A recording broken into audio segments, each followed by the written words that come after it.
ایک دن کی بات ہے، ایک چھوٹے سے گاؤں میں ایک لڑکا عمر رہتا تھا۔ عمر بہت ہی محنتی اور ایماندار شخص تھا۔ ایک دن وہ اپنے کھیتوں میں کام کر رہا تھا تو اسے ایک نہایت خوبصورت اور نایاب پرندہ ملا جو زخمی حالت میں تھا۔ عمر نے اس پرندے کو اٹھایا اور اپنے گھر لے آیا۔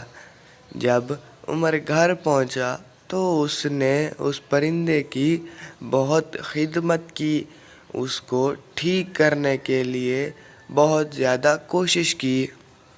کچھ دنوں بعد وہ پرندہ پھر سے اڑنے لگتا ہے اور خوشی خوشی عمر کے گھر سے چلا جاتا ہے۔ پھر ایک دن جب عمر اپنے کھیتوں میں گیا تو وہ دیکھتا ہے کہ اس کے کھیت میں ایک سونے کا درخت اگا ہوا ہے۔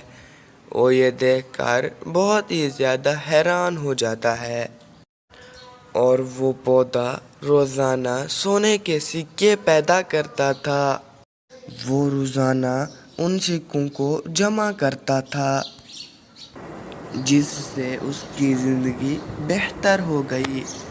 اس نے اپنی محنت اور ایمانداری کی وجہ سے اپنی زندگی کو بہتر بنا لیا۔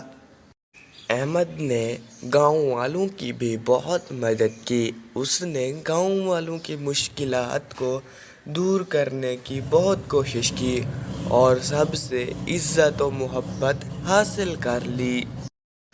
گاؤں کے سبھی لوگ احمد کی نیکی اور ایمانداری کی مثال دیتے تھے۔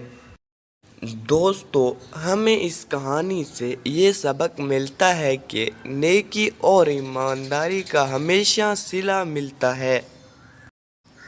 جب ہم کسی کی مدد کرتے ہیں یا کوئی نیک کام کرتے ہیں تو کامیابی ہمارے قدم چومتی ہے۔ نیک نیت اور ایمانداری سے کی گئی محنت کبھی رائگاں نہیں جاتی۔